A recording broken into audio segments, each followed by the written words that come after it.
Well, if you're like me, you care about your car, but you're not the biggest fan of having to get work done on your car. This is where Rhoda comes in. Rhoda is a DMV-based auto shop that makes taking care of your car so easy, it feels like magic. Rhoda has a team of best-in-the-business technicians who can service any make and model across any maintenance or repairs and detailing. With over 1,000 Google reviews, Best Auto Shop on Yelp, and Nextdoor awards, your neighbors are loving Rhoda, and you will too. Rhoda is tremendous. You could book any car service online in under 3 minutes. Rhoda offers free towing or valet. Rhoda literally will pick up your car and bring it to the shop in Rockville, Maryland, service the car, and return it to you. Over 80% of Rhoda services are done on the same day on which they're booked. Rhoda offers price matching, honest flat pricing, and financing. Rhoda offers free inspections on your car and shares everything found via video and pictures. Drivers approve only what they want to. Visit Rhoda.com, that's RODA.com, and use the promo code GALDI20 for 20% off any service. That's Rhoda.com, promo code GALDI20 for 20% off any service. You just realized that you needed to hire someone yesterday. How can you find amazing candidates fast? Easy. Just use Indeed. When it comes to hiring, Indeed is all you need. Stop struggling to get your job posts seen on other job sites. Indeed sponsored jobs help you stand out and hire fast. With sponsored jobs, your post jumps to the top of the page for your relevant candidates so you can reach the people that you want faster. And it makes a huge difference. According to Indeed data, sponsored jobs posted directly on Indeed have 45% more applications than non-sponsored jobs. Plus, with Indeed sponsored jobs, there's no monthly subscriptions, no long-term contracts, and you only pay for results. How fast is Indeed? Well, in the minute I've been talking to you, 23 hires were made on Indeed, according to Indeed data worldwide. There's no need to wait any longer. Speed up your hiring right now with Indeed. And listeners of this show will get a $75 sponsored job credit to get your jobs more visibility at Indeed.com/BWN. Just go to Indeed.com/BWN right now and support our show by saying that you heard about Indeed on this podcast. Indeed.com/BWN. Terms and conditions apply. Hiring? Indeed is all you need.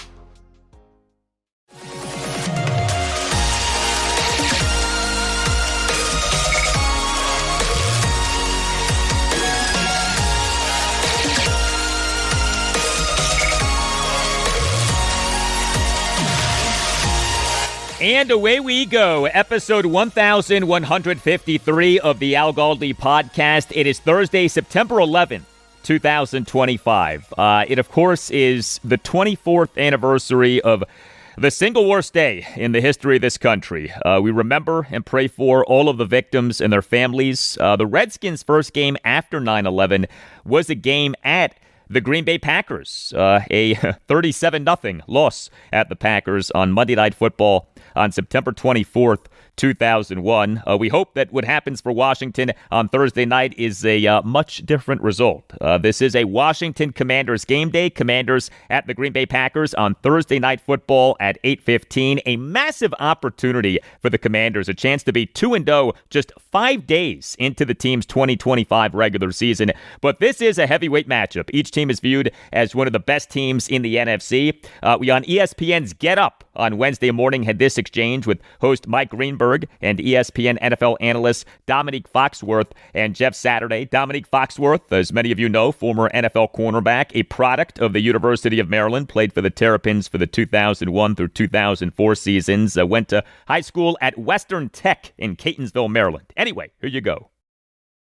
All right, so, Neek, let's set the stage for what is at stake here. You got Daniels on one side, you got Micah on the other. What is at stake for the winner of this game? The winner of this game becomes the front runner and challenger of the Eagles. We're going to determine who we expect. And I think coming into the season, everyone was high on Green Bay, and a lot of people were saying Washington could regress. I think the way that Washington's D-line and their whole team honestly looked last week is like regression isn't a possibility. They could improve, and we'll see how good they are going up against this Green Bay Packers team. Yeah, I love what you're saying. And when I think about this football team, the thing that I loved most was Dan Quinn, their running backs, the Washington Commanders running running backs were the most effective in the NFL last week. They will have to do that against Green Bay. You do not want this to be a drop-back game where you're playing into the hands of that Green Bay defense with Micah Parsons. Go run it at him, make him play both run and pass. Do not become predictable. If you're predictable, they will light you up. And I think Dan Quinn, knowing Micah the way he does, will know how to attack him in that run game. Lewis. All right, so Neek, let's set the stage for what is at stake here. You got Daniels on one side, you got Micah on the other.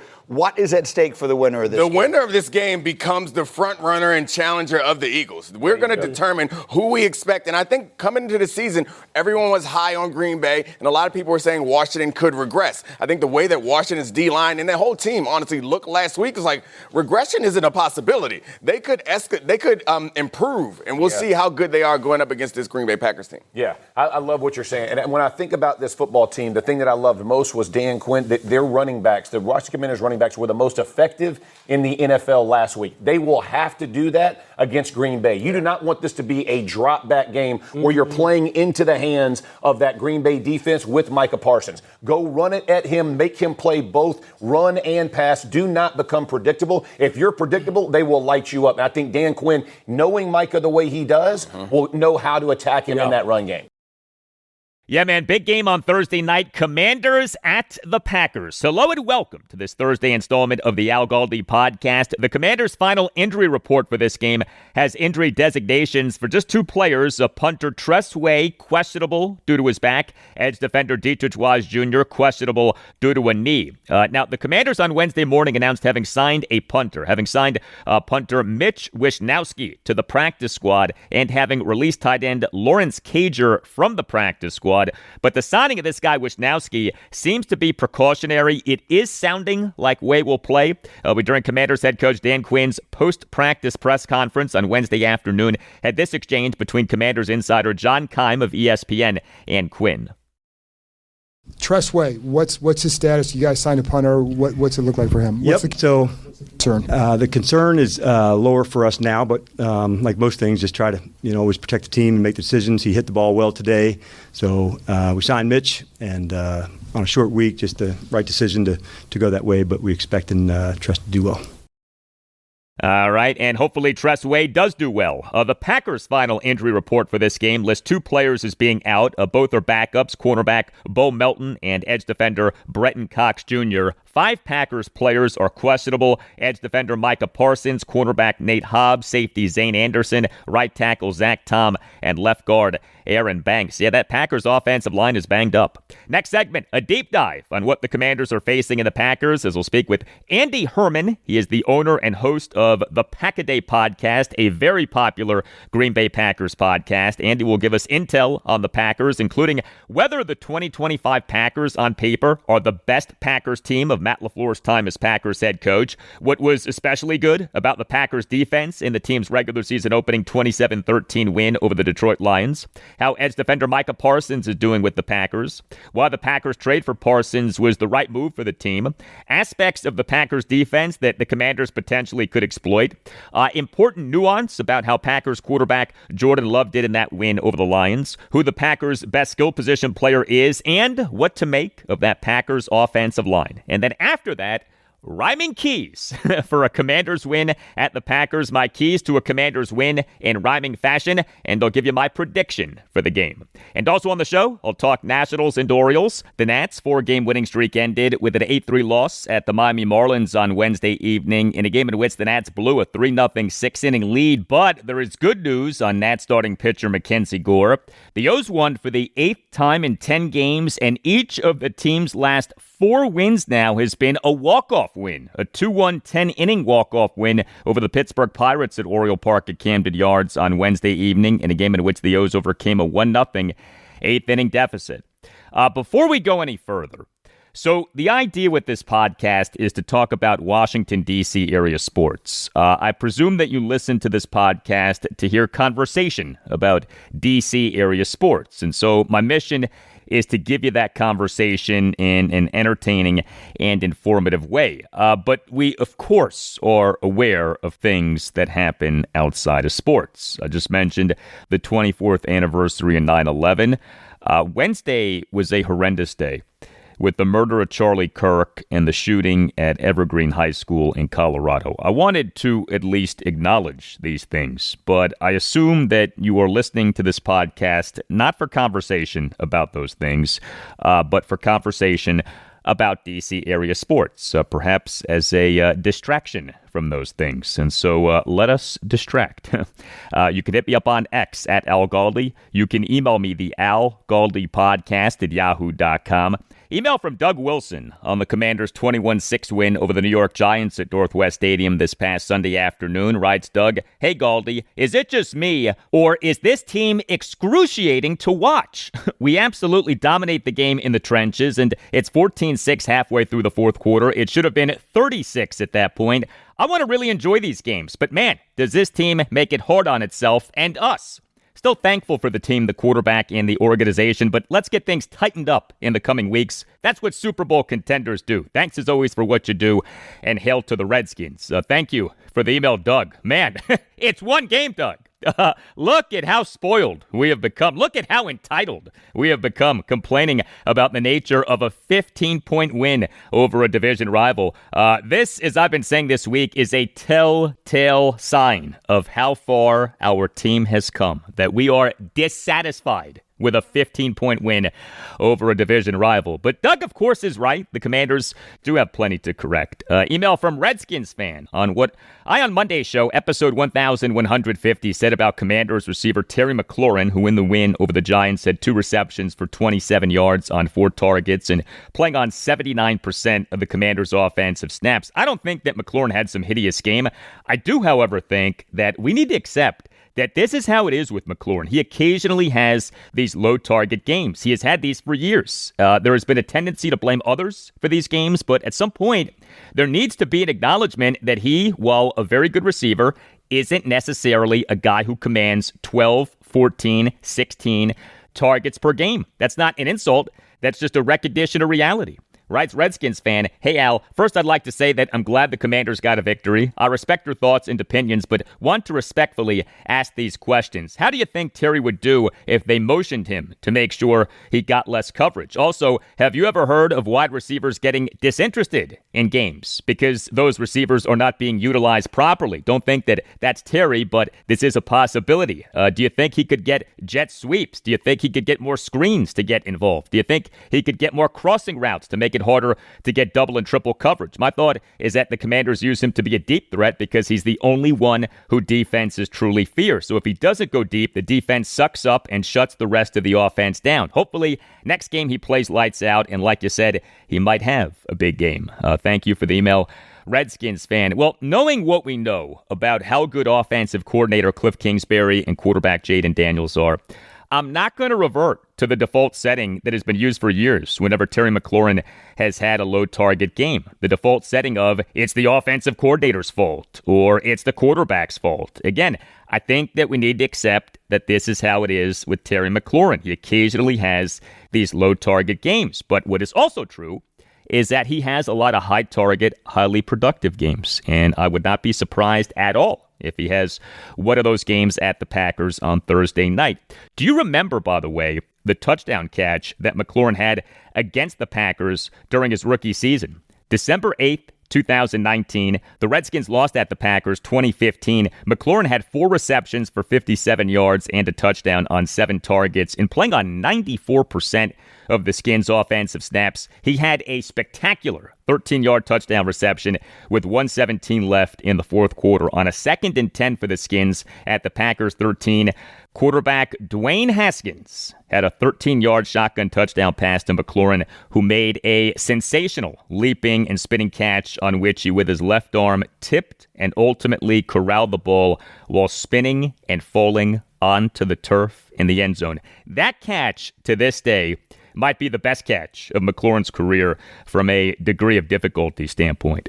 Email from Nathan on how teams might defend the Commanders' offense and on Jaden Daniels' record as an NFL quarterback. Writes Nathan, "I'm not saying this will work, but it will be tried blitzing only the fastest players on defense. Every team last season tried blitzing JD5 only to watch him scramble for the most yardage in the NFL. The Commanders should scout every defense for its fastest player or two and keep track of when they're in the game and and when they're on the line of scrimmage, and when they're close enough to blitz and target whoever they are pretending to cover. Also, Jaden Daniels was not 12-5 during the regular season. He was 10-5. Mariota was 2-0. Thank you for the email, Nathan. I'm sure that the Commanders track blitz tendencies from opponents. Jaden Daniels in the win over the Giants per the NFL's Next Gen Stats had the following stats when blitzed: 3 for 9 for just 29 yards. Now, two things. A, small sample size. B, Daniels last season was exceptional against the blitz. I mean, go back to the Commanders' biggest win of last season, the 45-31 win at the Detroit Lions this past January 18th in the divisional round of the NFL playoffs. Daniels in that game put on a clinic against the blitz. Daniels in that game, when blitzed, had the following stats for the NFL's Next Gen Stats: 12 for 16 for 191 yards, a touchdown, and no interceptions, and he took no sacks the entire game. As for the record of Jaden Daniels, so on Tuesday's show, episode 1151 noted that Daniels' record with the Commanders in terms of regular season and postseason games now is a remarkable 15-6, 12-5 last regular season, 2-1 last postseason, 1-0 this regular season. I brought this up simply to highlight how well the team has done with Daniels as QB1. I, generally speaking, am not a big fan of judging quarterbacks by their records. And while, yes, Marcus Mariota did play a big role in two of the Commanders' wins last regular season, the official credit for those wins did go to Daniels. If you look up his record on Pro Football Reference, his record for last regular season is 12-5. I'm not telling you that that's the way that the win-loss stat should be, but that is the way that that stat is. And that is why, generally speaking, I am not a big fan of judging quarterbacks by their records. Same thing with pitchers in baseball. I am, though, a big fan of Catering by Uptown, which provides catering to perfection. Whatever event you're planning, especially a wedding, visit cateringbyuptown.com. Mention that Al Galdi sent you and see what Catering by Uptown can do for you. If you are planning a wedding and you're searching for answers, you're searching for direction, for guidance, contact Catering by Uptown. Go to cateringbyuptown.com. Mention that Al Galdi sent you and see what Catering by Uptown can do for you. Catering by Uptown provides both great service and a great price. Catering by Uptown is a family business. It is run by the Pereiras, so they are great Commanders fans, loyal supporters of this podcast. Catering by Uptown specializes in handling everything so that you don't have to. Catering by Uptown understands that special events deserve to be celebrated in style and thus takes care of every detail so that you can enjoy your event. Great service, amazing cuisine, and reliability are the foundation of what makes Catering by Uptown one of the most referred caterers throughout Maryland, Washington, D.C., and Northern Virginia. And know this, if you go to cateringbyuptown.com and click on venues, you could set up your own personal tour of one of Catering by Uptown's premier venues, including outstanding waterfront venues. Catering by Uptown offers the ability to coordinate services at over 100 of the best reception halls, vineyards, farms, historic homes, event venues, banquet facilities, and wedding venues in the area. Visit cateringbyuptown.com and make sure that you mention that Al Galdi sent you. That's cateringbyuptown.com and make sure that you mention that Al Galdi sent you.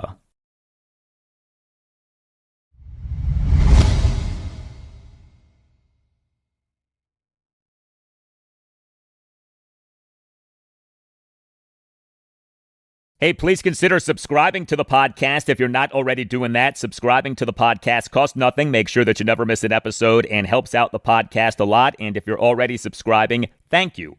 If you go by Aaron Schatz's DVOA metric, defense adjusted value over average, the Commanders game at the Green Bay Packers on Thursday Night Football at 8:15 is a battle of two of the top three teams in the NFL in DVOA for Week 1 of the 2025 regular season. The Commanders, number 1 off their 21-6 win over the New York Giants at Northwest Stadium this past Sunday afternoon. The Packers, number 3 off their 27-13 win over the Detroit Lions this past Sunday. For much more on the Packers, I am pleased to welcome to the Al Galdi podcast Andy Herman. He is the owner and host of the Pack-A-Day podcast, a very successful Green Bay Packers podcast, for which there is a new episode 7 days a week. I with this podcast take great pride in doing a new episode for each weekday. Andy, for his podcast, does at least one new episode for each of the 7 days of the week.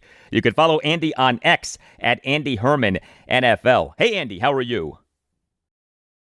Hey, I'm doing great. Thanks so much for having me. Yeah, 200 or 2,600 plus days consecutive, never missing an episode. It's a labor of love, that's for sure. But I know, just like you, we love doing this. That is incredible. A new episode for every day of the year. What's your process in doing that? Yeah, every single day. Like I said, we haven't stopped in over 2,600 days. But first of all, an amazing team of people certainly helps out quite a bit. But yeah, it's just, one of the things I thought of is I enjoy talking Packers and I wanted to do it. And if I was going to do it, I have a weird switch in my eye. I can't just do something halfway. I have to do it all the way in. So I'm like, let's do this thing 365. So we started it, we did it, and we've never stopped. And it's been pretty amazing.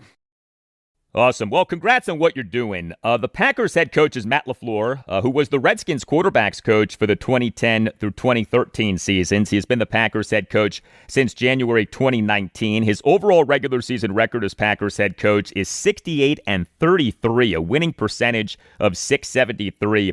LaFleur began his time with the Packers by winning exactly 13 games in each of 3 consecutive regular seasons, 2019 through 2021.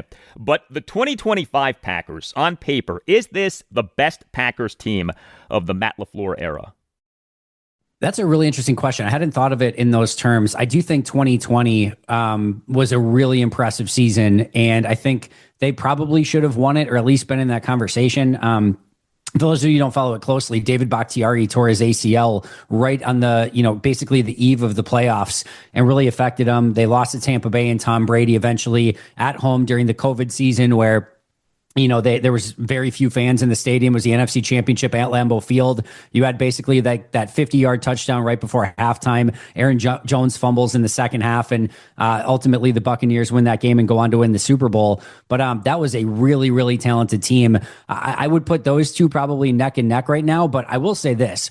This Packers team and the energy and intensity that they displayed in that first game against Detroit was unmatched. I didn't see the 2020 team do that at really any point. It was really impressive to see what they were able to do. It's 1 week. Nobody's crowning anyone, but it was an impressive performance from Green Bay. The Packers defensive coordinator is Jeff Hafley. His defense in the win over the Lions was great. The Packers held the Lions to just 13 points, just 3.79 yards per play, and just 5 for 15 on third downs. What'd you like the most about that defensive performance? I love that it was a 3-layer effort, meaning that there were so many times that Jared Goff was wanting to go downfield and there was nowhere to throw the ball. And I thought their safeties did a tremendous job of really keeping everything buttoned up. Their corners didn't allow Amon-Ra St. Brown or Jamison Williams to get going at all. Their receivers combined for fewer than 100 total yards. And then on the second level, Jahmyr Gibbs set an all-time record, one that he's not going to want to have. He had 10 receptions on the day. He had the lowest yardage total for any player in NFL history with 10-plus receptions with 31 yards. It was a lot of checkdowns, and the Packers linebackers, Edgerrin Cooper and Quay Walker, were over everything and immediately got him to the ground. And then in the run defense and in the pass rush up front, the defensive line really dominated, Detroit's offensive line. Even Penei Sewell had his hands full with Micah Parsons in a limited capacity. And then I thought Rashawn Gary, LVN, Colby Wooden, Devontae Wyatt, I thought everyone really showed up to the party. It was a 3-level performance, and I thought it was a very cohesive defensive performance. You mentioned Micah Parsons, the big trade on August 28th. The Packers trading interior defensive lineman Kenny Clark and first-round picks in the 2026 and 2027 NFL drafts to the Dallas Cowboys for edge defender Micah Parsons. He and his Packers regular season debut played on 45% of the Packers' defensive snaps. He had a sack. How'd he do on Sunday? Yeah, I think the really interesting thing is there's been a couple of really fun stats out there. The first one is that Jared Goff took over a half second fewer, he rushed it a half second faster when Micah Parsons was on the field in his time to throw than when he wasn't on the field. Like there's a literal half second he got rid of the ball quicker when Micah was on the field. So that was really impressive. And then per Dan Orlovsky, on the 29 snaps that Parsons played, the Packers sacked Jared Goff 3 times and permitted only 2.4 yards per play, and the longest gain was only 16 yards. I think there were a lot of tangible plays from Micah Parsons where you saw the sack of Jared Goff, you saw a immediate pressure that led to an Evan Williams interception, you saw another pressure that led to a sack by his teammates, but then there's the intangible the stuff where Jared Goff is, hurrying up his time to throw, the stuff where he is taking double and triple teams, which is freeing up Rashawn Gary and his teammates. He had a massive impact, and he's not even near 100% and only played 29 snaps in that game. Do you expect Micah Parsons to play appreciably more on Thursday night than he did this past Sunday?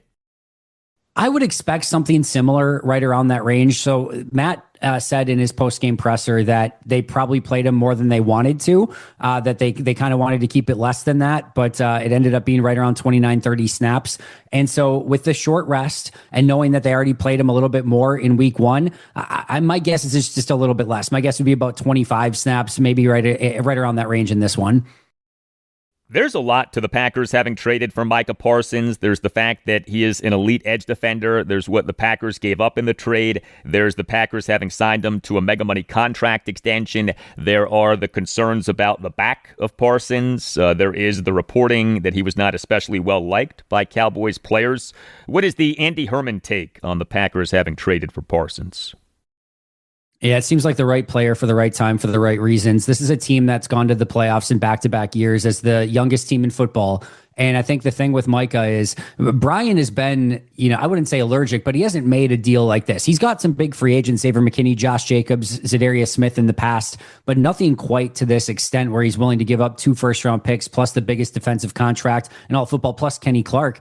And he really went all in on this player. But if you look at what Goody really appreciates, the first thing is age. And Mike is 26 years old. He fits perfectly within the timeline of this team. He knew that he needed more star power on this team. This is good. This is a good team that has good players, but they needed a few more stars. And certainly getting Micah really helps with that as well. It's a premium position at a position of need where they needed a little bit more pass rush. And Goody loves his freak athletes. And the one thing we know about Micah is he is a freak athlete. He has fit in perfectly so far. It's one game in. It's obviously here for the long haul. He's not going anywhere, so we'll see how that appreciates over time. But so far, his impact has been felt, and he's fit in extremely well with the team.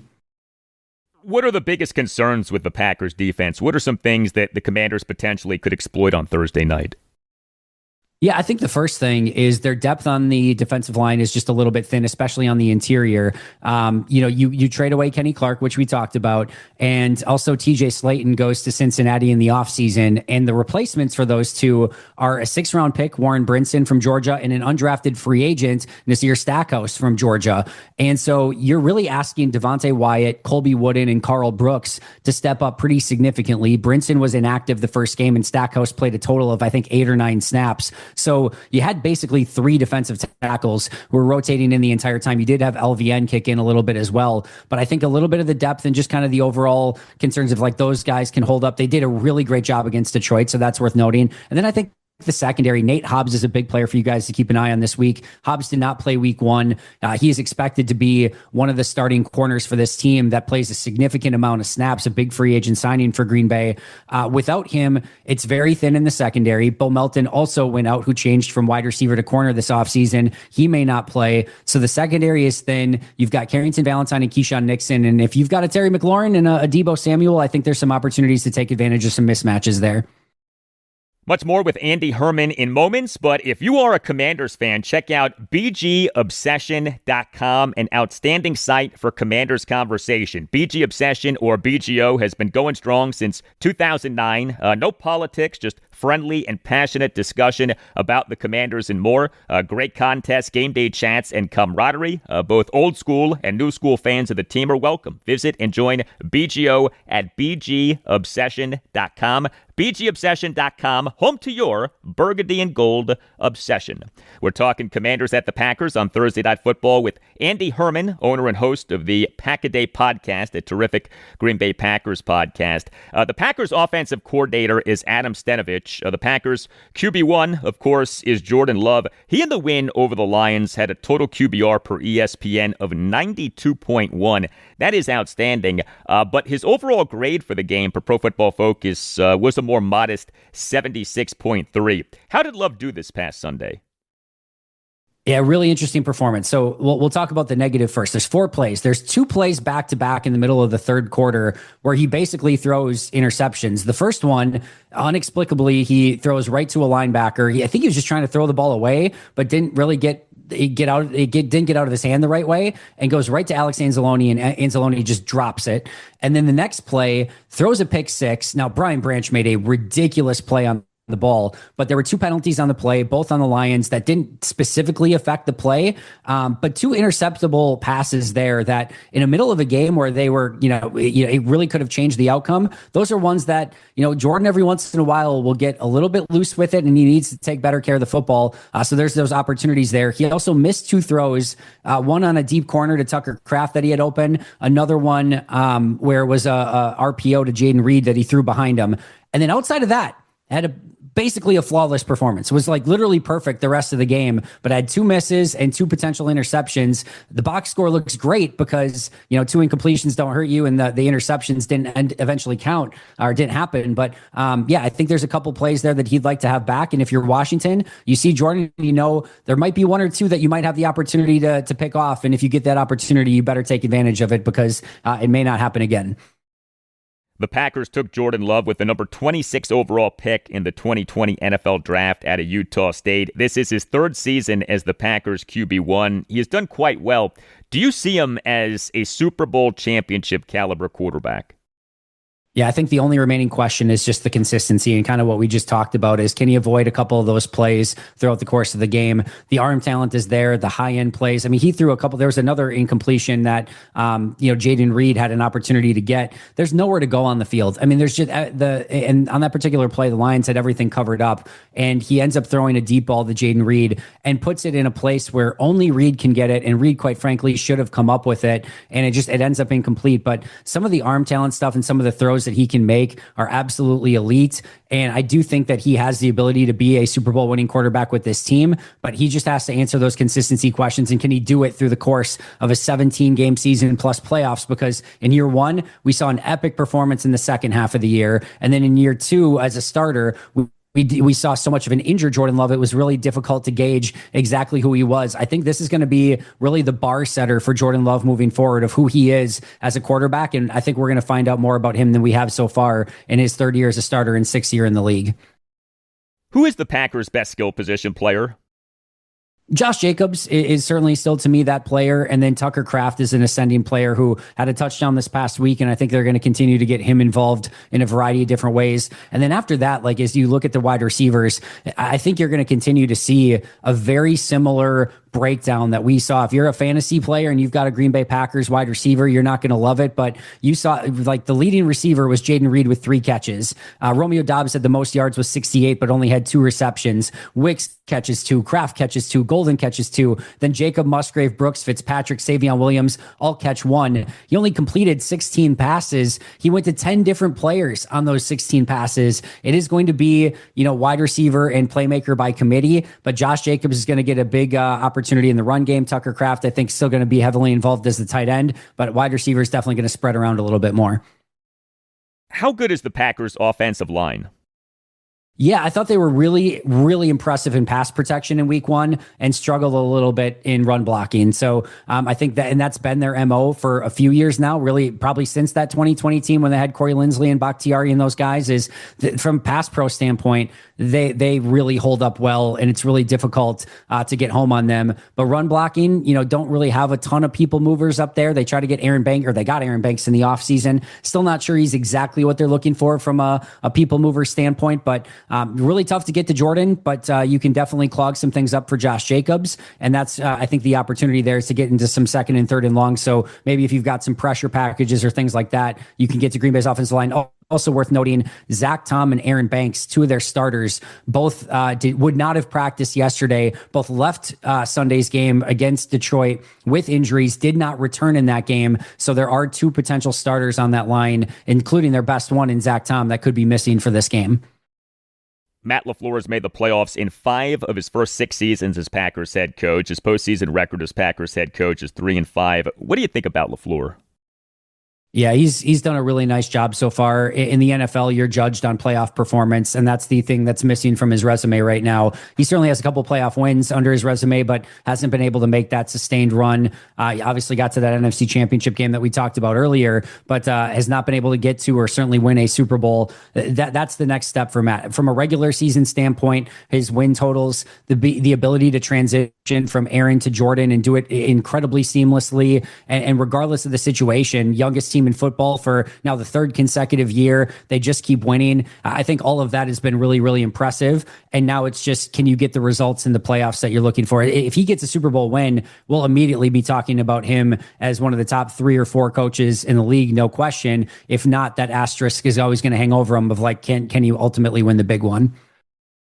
The Packers have this ultra unique setup by which there is not a traditional ownership group. The team is a publicly owned nonprofit corporation with over 538,000 shareholders who own more than 5 million shares. Ed Policy is the president and chief executive officer. Brian Gutekunst is the general manager. Russ Ball is the executive vice president / director of football operations. Who exactly runs Packers football operations?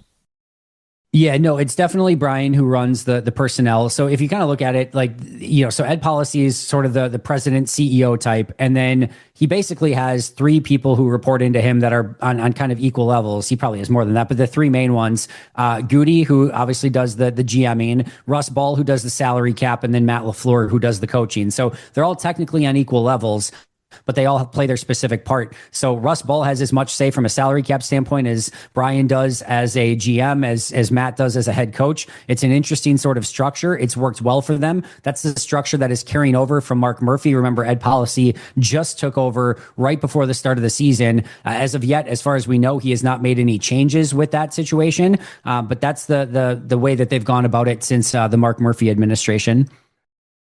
So Mark Murphy, he was a safety for the Redskins for the 1977 through 1984 seasons. So the Skins signed him as an undrafted free agent at a Colgate University in 1977. He served as the Packers president and CEO from January 2008 to July 2025. What is his legacy with the Packers? Yeah, he has a few things. The first thing is he won a Super Bowl in his tenure, so that's a huge thing. Number 2 is he brought an NFL draft to Green Bay in his final year, which was also huge for just the city and the Packers as a whole. And then the third thing is that entire Titletown district that now surrounds Lambeau Field. Before it was just Lambeau Field and some vacant parking lots and a Kmart and some stuff that, was obviously not very impressive. And now you have an entire district right around Titletown that also played a huge part in getting the draft to Green Bay in the first place. They've remade that in its entirety. It's been a huge boon, not only for the city of Green Bay and Ashwaubenon, but also for the Packers and just making them consistently financially stable. Because, if Green Bay doesn't have that, they don't have the, billionaire owner at their backing that they can all of a sudden just go, well, we need more money. It doesn't work that way. They have to continue to earn money in order to stay stable. And during Mark Murphy's tenure, he's brought in more revenue streams and sources that did not exist there in the past and made Green Bay even more financially stable. Final question. Who is the greatest quarterback in Packers history? Bart Starr, Brett Favre, or Aaron Rodgers? Yeah, I mean, this is just ultimately going to depend on the age of the person that you're asking the question to, right? If you ask somebody who was around with Bart Starr, they're going to say Bart Starr. If you ask somebody who grew up with Brett Favre, they're probably going to say Brett. And if you add somebody that grew up a little bit more with Aaron, they probably say Aaron. I think it's Bart. I think the Super Bowls and what he did early on, I'm not early on, but through the entirety of his career, the championships, etc. I think it's Bart. I think Brett is the most fun quarterback. Like there's nobody I would have rather had in my childhood to watch playing football in the history of the NFL than Brett Favre. I mean, just the exuberance that he played with, it was a joy to watch him every Sunday, regardless of what was happening. And then Aaron, to me, him and Pat are still the two, and Josh Allen probably in that category now, the 3 just best throwers and most talented throwers of the football that I've ever seen. I still think prime Aaron might be the best that I've ever seen, although Patrick's certainly in that conversation as well. So it's just different in how you want to view it, but I'll go Bart, but you could make an argument for any of the 3.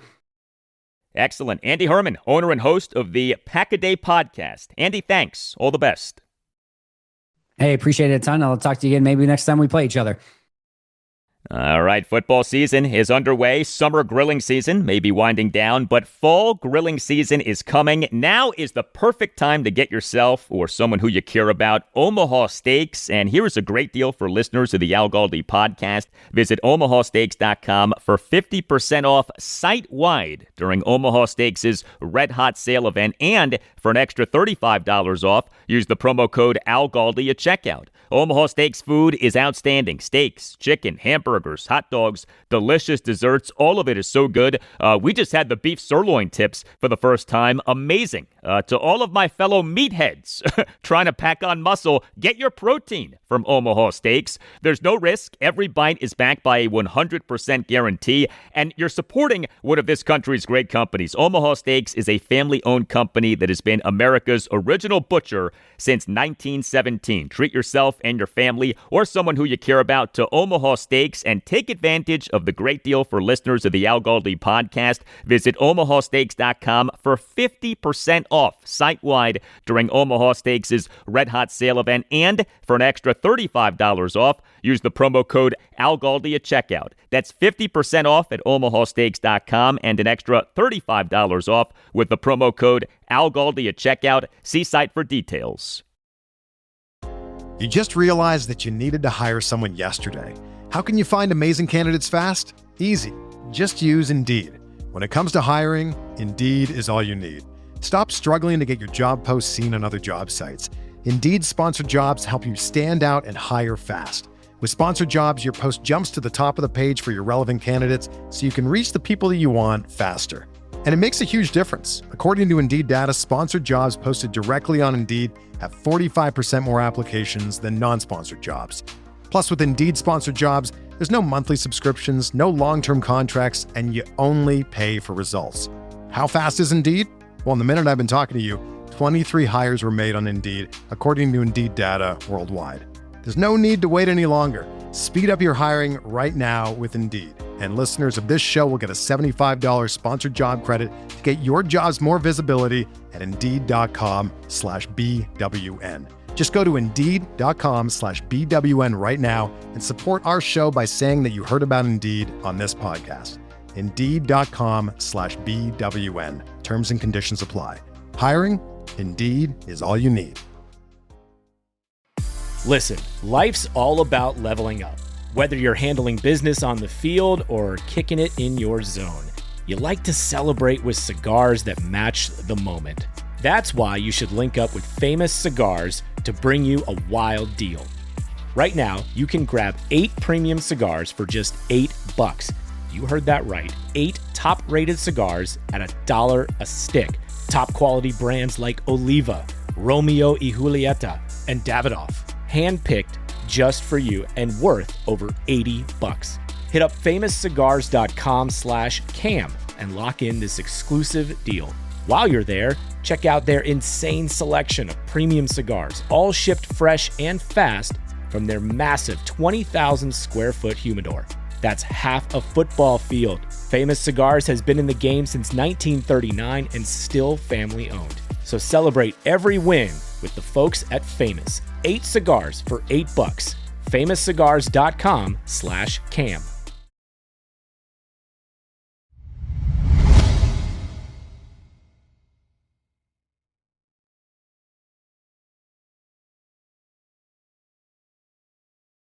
Washington has not won a regular season game at the Green Bay Packers since a 2017 win at Milwaukee County Stadium on October 23rd, 1988. Washington has lost each of its last 6 regular season games at the Packers. The last time that Washington won a regular season game at the Packers Lambeau Field, a 16-7 win on November 9th, 1986. Week 2 of the NFL's 2025 regular season gives us the 1-0 Commanders at the 1-0 Packers at, yes, Lambeau Field on Thursday Night Football at 8:15. My friends, it is that time.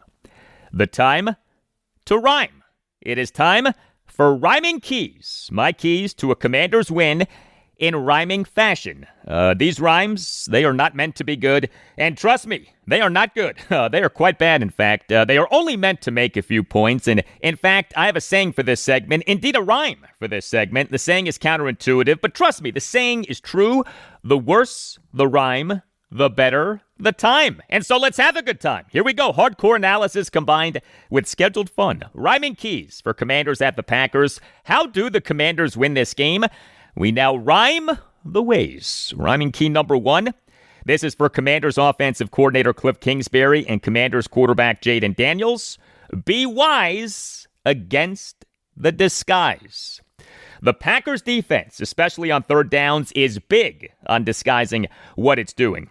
You combine that with the Packers having a number of physical freaks on defense, and with the defense coming off a tremendous performance in the Packers' 27-13 win over the Detroit Lions this past Sunday. And the Packers defense presents a big-time test for the Commanders. Now, two of the best ways for the Commanders to combat the Packers' disguise-happy defense. Number 1, going no huddle. And, of course, you do not have to twist an arm of Cliff Kingsbury to get that. He loves going no huddle. The Commanders with him as OC have used tempo a ton, but going no huddle could be of particular value on Thursday night because doing that puts pressure on the defense to get properly set and can disrupt the defense, disguising what it's doing. And number 2, Jaden Daniels playing smart and being accurate. And, of course, he, the overwhelming majority of the time as a Commanders quarterback, has exhibited those two qualities and many more. But how the Commanders handle the looks from the Packers defense is a big item with this game. And keep this in mind for all of the talk about edge defender Micah Parsons, and that talk is justified. The Packers have plenty of other talented front seven players, including edge defender Rashawn Gary, interior defensive lineman Devontae Wyatt, and linebacker Edgerrin Cooper. And so rhyming key number 1, this for Cliff Kingsbury and Jaden Daniels. Be wise against the disguise. Rhyming key for Commanders at the Packers number 2. This is for Commanders offensive and defensive linemen. Maintain that image of dominating the line of scrimmage.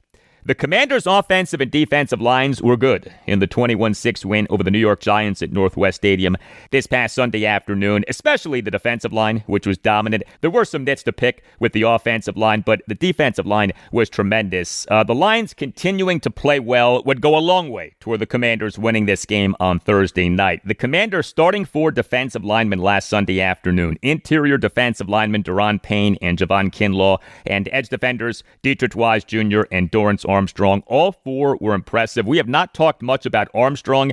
He, for the game, for the NFL's Next Gen Stats, had 9 pressures. There are questions about the Packers' offensive line. This game is another chance for the Commanders' defensive line to do well. The Commanders' offensive line last Sunday afternoon was led by left tackle Laramie Tunsil. He and his Commanders' regular season debut had an overall grade per Pro Football Focus of 79 and had a pass blocking grade per PFF of 84.1. PFF grades are on a scale of 0 to 160 is average. The Packers' defensive line is a challenge for sure.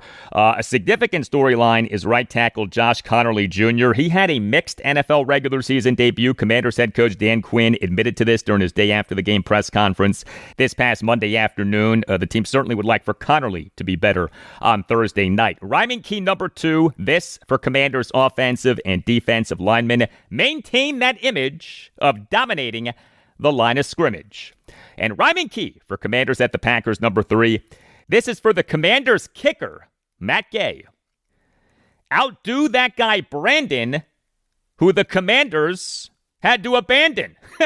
I told you, these rhymes are not good. But the Packers kicker is former Commanders kicker Brandon McManus. Not a lot of talk about that this week, but yeah, the Packers kicker is former Commanders kicker Brandon McManus. The Commanders on March 14th, 2024, officially announced the signing of McManus as an unrestricted free agent, but the Commanders on June 2nd, 2024, announced that they had released McManus, as it was on May 24th, 2024, that 2 women filed a civil lawsuit against McManus and the Jacksonville Jaguars, alleging that McManus sexually assaulted the women during a Jaguars flight to London in September 2023. But we on September 30th, 2024, learned that the NFL had concluded its investigation of McManus and determined that there was insufficient evidence to support a finding that a violation of the league's personal conduct policy occurred. McManus did not face any league discipline. The Packers signed him as an unrestricted free agent last October, signed him to a contract extension this past March. Brandon McManus, over 12 regular season games with the Packers, is 22 for 23 on field goals and 33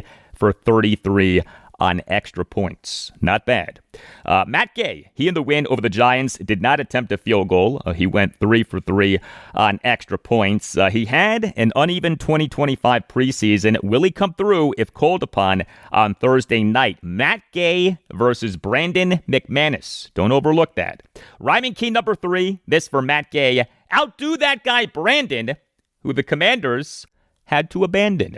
All right, it is prediction time. The consensus line for this game per Action Network as of Wednesday afternoon was Commanders plus 3.5. We already in the NFL's 2025 regular season have had 2 primetime thrillers. So the Buffalo Bills 41-40 win over the Baltimore Ravens on Sunday Night Football this past Sunday night, and the Minnesota Vikings 27-24 win at the Chicago Bears on Monday Night Football this past Monday night. I expect another thriller on Thursday night.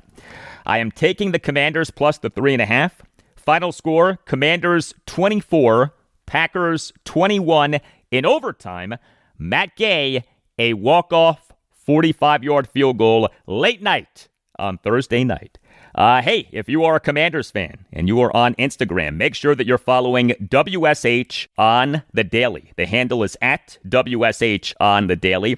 WSH on the Daily provides outstanding daily Commanders coverage. The page is updated every day, always has a great fresh look. WSH on the Daily just started in 2021 and yet has well over 43,000 followers. So you learn a lot by following WSH on the Daily. You are entertained quite a bit by following WSH on the Daily. If you're on Instagram, check out WSH on the Daily. The handle is at WSH on the Daily. And check out WSH on the Daily's online shop, WSHonthedaily.com. Some terrific gear, t-shirts, sweatshirts, hoodies, hats, excellent materials, modern looks. So for smart, informative, fun, and engaging Commanders content, check out WSH on the Daily on Instagram. And for great merch, visit WSHonthedaily.com.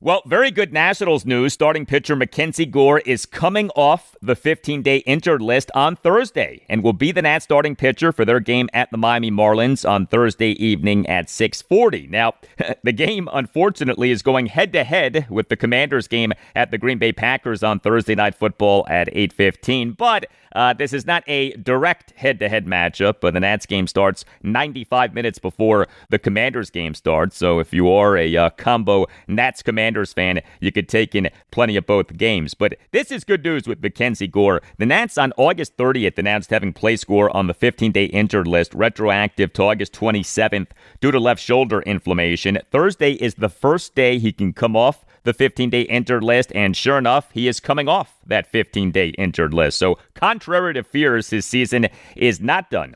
But the Nats' 4-game winning streak is done. An 8-3 loss at the Marlins on Wednesday evening in Game 3 of a 4-game series. This was a game in which the Nats blew a 3-0 6-inning lead. They allowed the Marlins to score the game's final 8 runs. This was an ugly game. The two teams combined for 3 errors. The two teams combined for 23 hits, but 19 of them were singles. So the two teams combined to use 11 pitchers. We had 2 bad teams on display. The Nats in MLB's 2025 regular season now are 60-85. Worst record in the National League East. Second worst record in the National League. A very unfortunate outing for Nats starting pitcher Jake Irvin. He officially allowed 4 runs, 3 earned in 5 innings. He gave up 5 hits, which were a double and 4 singles. He did have 4 strikeouts versus no walks, and he did throw a lot of strikes. 74 pitches, 52 strikes, just 22 balls. But Irvin tossed 5 scoreless innings, and then everything fell apart.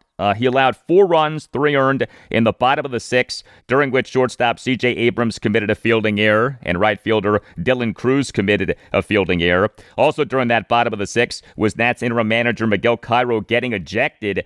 This off Jacob Marcy being ruled safe at second base on an RBI fielder's choice grounder by Otto Lopez to second baseman Luis Garcia Jr., who was ruled to have missed the tag on Marcy. The initial call came after a lengthy umpire conference led by crew chief Laz Diaz. The call was upheld despite a replay challenge by Cairo, and Irvin, after being removed from the game, got ejected from the dugout. So Irvin's night really unraveled, but what a shame. He went from tossing 5 scoreless innings to allowing 4 runs, 3 earned in 5 innings, and then he got ejected after being removed from the game.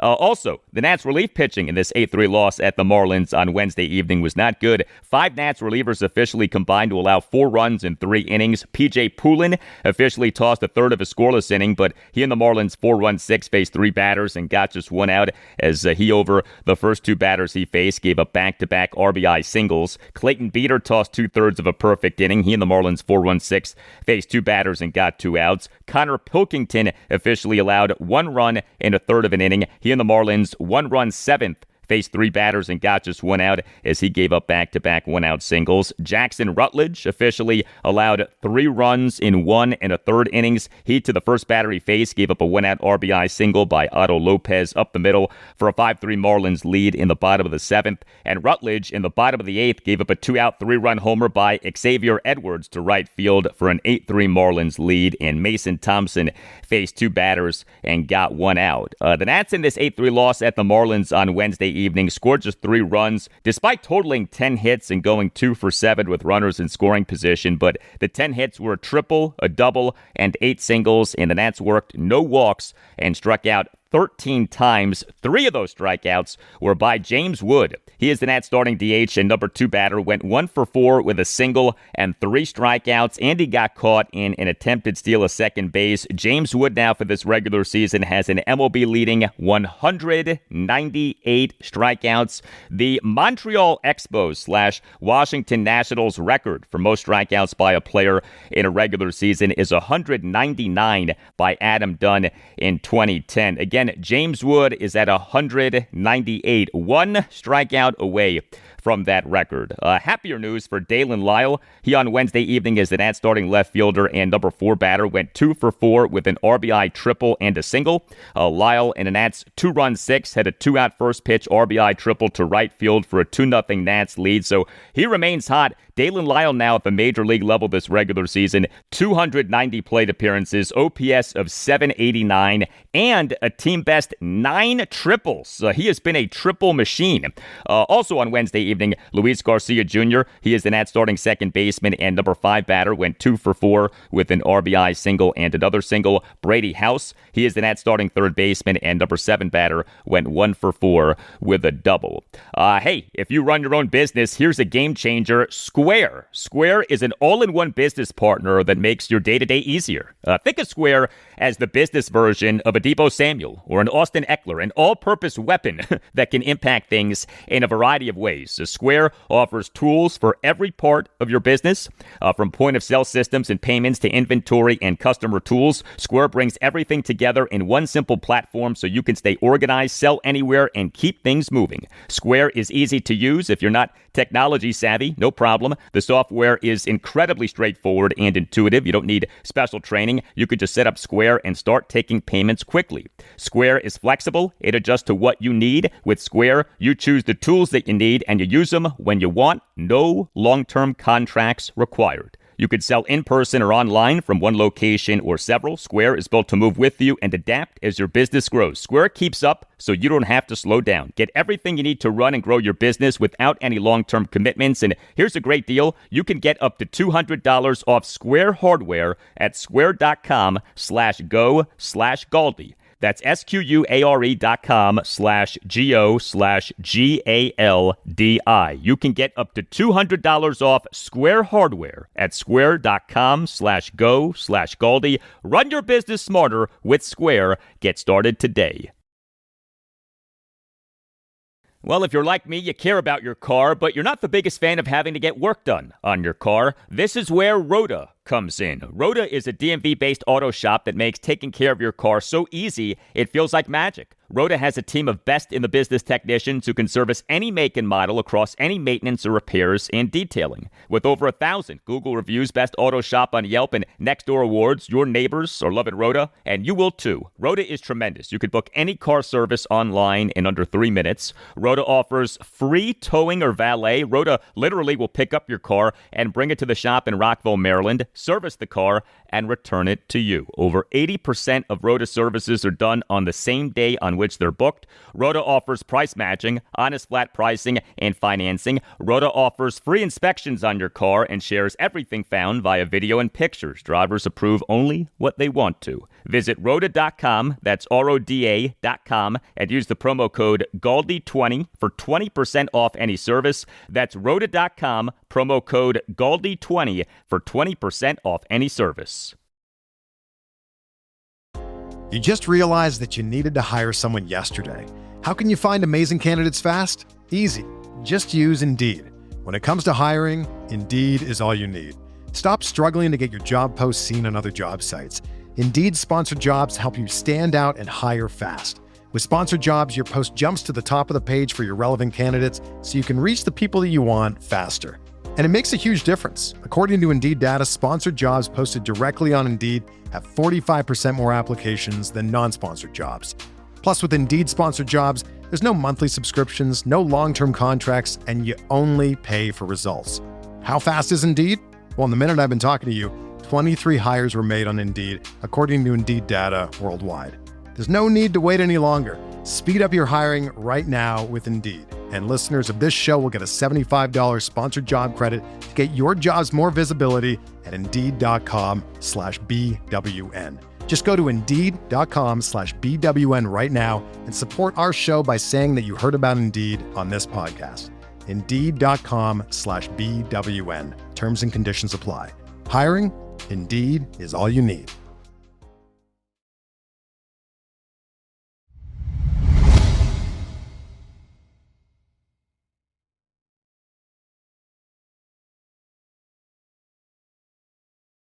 The Orioles now have won 8 of their last 10 games, and each of the team's last 4 wins now has been a walk-off win. A 2-1 10-inning walk-off win over the Pittsburgh Pirates at Oriole Park at Camden Yards on Wednesday evening in Game 2 of a 3-game series. This was a game in which the O's overcame a 1-0 eighth-inning deficit, as the O's, Joe Angel, again, were in the win column. And the Orioles again in the win column. Yes, Joe, the win column. The O's in MLB's 2025 regular season now are 68-77, worst record in the American League East. But the O's, since their 16-34 start, are 52-33, 19 games above 500. The O's won this game despite the Pirates starting pitcher being their ace, the great Paul Skeens. He tossed 5 scoreless innings with 8 strikeouts versus no walks. The O's scored just 2 runs, a total just 7 hits, which were a double and 6 singles. But the O's did work 3 walks and did go 3 for 8 with runners in scoring position. Dylan Beavers was the walk-off hero. He is the Orioles starting right fielder and number 8 batter. Went 2 for 3 with a walk-off RBI single, a double, and a walk. Did get caught in an attempted steal of second base, but Beavers in a 1-run 10th for the O's had a walk-off, full-count RBI single down the right field line for a 2-1 Orioles win. The O's on August 16th announced having selected the contract of Dylan Beavers from AAA Norfolk. He's doing well. He since then has the following stats: 76 plate appearances, OPS of 894. Also, Jackson Holliday, he on Wednesday evening is the Orioles starting second baseman and number 1 batter, went 1 for 3 with an RBI single and a walk. Holliday and an Orioles 1-run 8th had a 2-out opposite field RBI single through the left side of the infield to tie the game at 1. The Orioles starting pitcher in this 2-1 10-inning walk-off win over the Pirates on Wednesday evening was Tyler Wells. He allowed 1 run in 6 2/3 innings with 6 strikeouts versus 1 walk. He gave up just 1 hit, which was a home run. He threw a lot of strikes, 89 pitches, 60 strikes, just 29 balls. Really good to see Tyler Wells do as he did.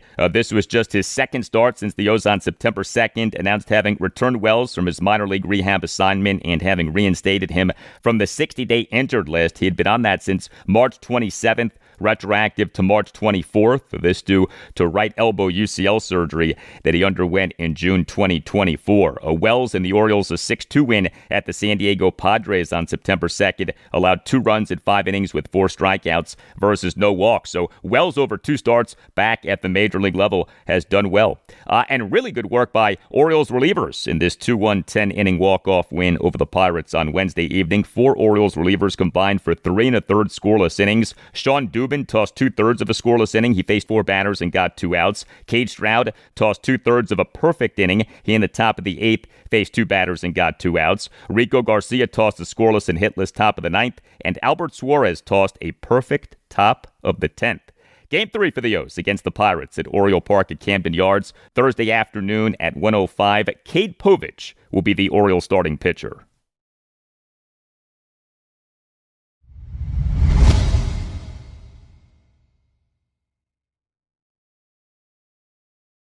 And that'll do it for you and me for now. Keep the feedback coming. You can hit me up on X at Al Galdi. You can email me the Al Galdi podcast at yahoo.com. Friday show, episode 1154. We'll have much more on the Commanders, in-depth reaction to and analysis of their game at the Green Bay Packers on Thursday Night Football at 8:15. Also on Friday's show, I'll talk college football week 3 of the 2025 season as we this weekend have games for 6 of the 7 FBS teams of the Mid-Atlantic region. And on Friday's show, we'll discuss the Nationals and Orioles. The Nats are at the Miami Marlins Thursday evening at 6:40 in Game 4 of a 4-game series. The O's are home to the Pittsburgh Pirates Thursday afternoon at 1:05 in Game 3 of a 3-game series. Have a great rest of your Thursday, and I'll talk to you on Friday. Let's set the stage for what is at stake here. You got Daniels on one side, you got Micah on the other. What is at stake for the winner of this game? The winner of this game becomes the front runner and challenger of the Eagles.